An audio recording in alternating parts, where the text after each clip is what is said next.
Hello and welcome to this episode of Kennedy Saves the World. I don't know if I've mentioned this, but I'm a huge fan of Taylor Swift's music. I have a Taylor Swift playlist on Spotify that I play almost every day, and she was my number one artist on Spotify Unwrapped for 2024.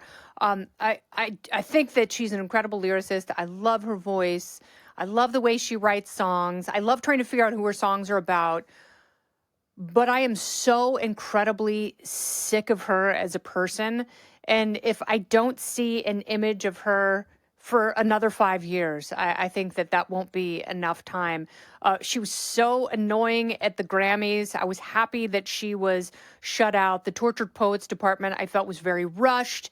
I don't like how she re-releases, brand new mixes of her albums just to keep some other artists, particularly female artists, off of the charts because she wants to stay at number one. And that's what she does with Billie Eilish and Lana Del Rey and other people, Sabrina Carpenter, in order to keep them off of the number one spot on the Billboard list. She just keeps releasing new versions of the same album. And Torture Poets Department was twice as long as it needed to be. Probably could have been edited even more than that. There were some songs on there that I really like So Long, Long, London. Thought it was great. There are songs on there that I think are quite lovely. But she was so annoying dancing to people's songs so aggressively, so demonstrably, as if to say, oh my God, look at me. I'm such a giving, wonderful person. I'm dancing to someone else's music and I'm singing along. It's all showboating. And it's so annoying. I get it. She's a billionaire. I'm very happy for her. And I'm very happy for her to humbly go into this phase of her life and to not emerge for quite some time until she has a ring and a wedding and a baby.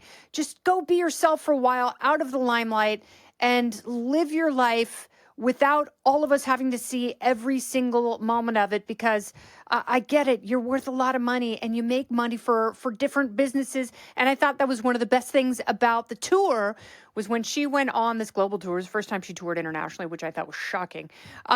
She turned every town into a series of miniature entrepreneurial, just flourishing oases where various parts of the economy were boosted because just by virtue of her being there, whether it was cupcakes or bracelets or catering, tailgating, no matter where she went, people made money. And I think that's fantastic. And it made people very, very happy.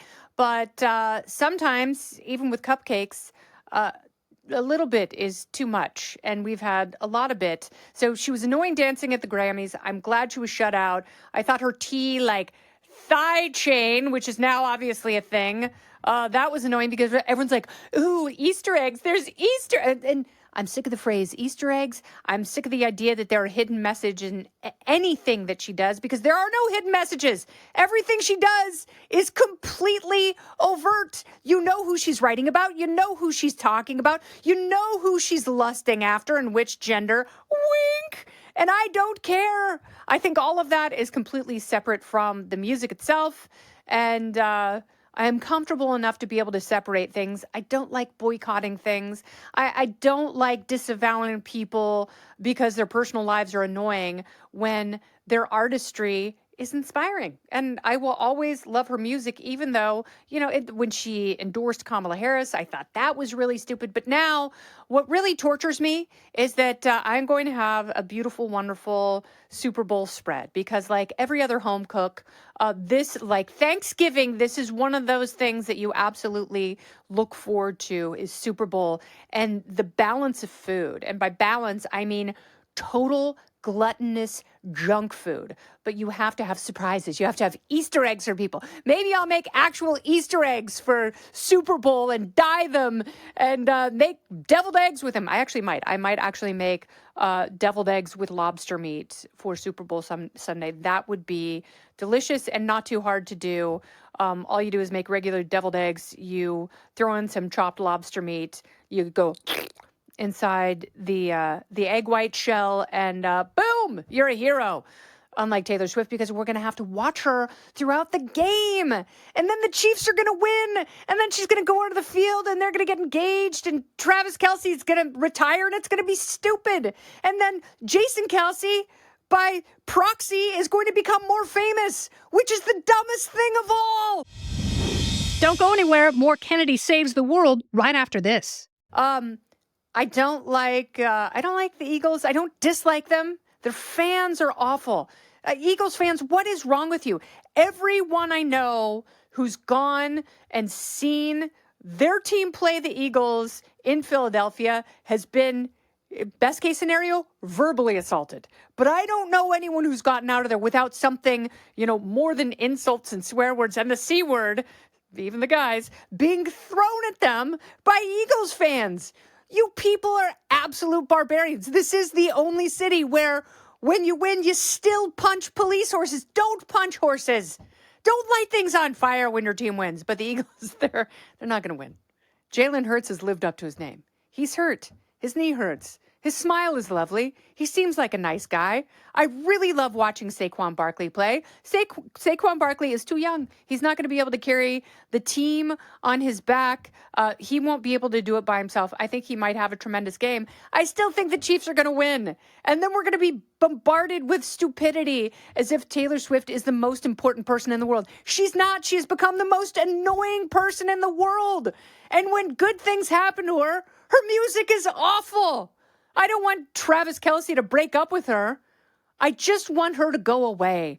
She's been prolific enough that we have enough music. It's like we've hoarded her music. We've stockpiled it. We're survivalists with Taylor Swift music. And guess what? Our bunker is full. So she can go away while we snack on her songs for a decade, and then she'll come back. And at that point, I might have missed her. And then she can write all about being engaged in the wedding and having the baby, and it'll all be a big surprise. I know you know I'm right. This has been Kennedy Saves the World. I'm Kennedy. Listen ad-free with a Fox News Podcast Plus subscription on Apple Podcasts, and Amazon Prime members can listen to this show ad-free on the Amazon Music app. Oh, go ahead and leave me a review while you're there. I'd love to hear what you have to say. You've been listening to Kennedy Saves the World on the Fox News Podcast Network.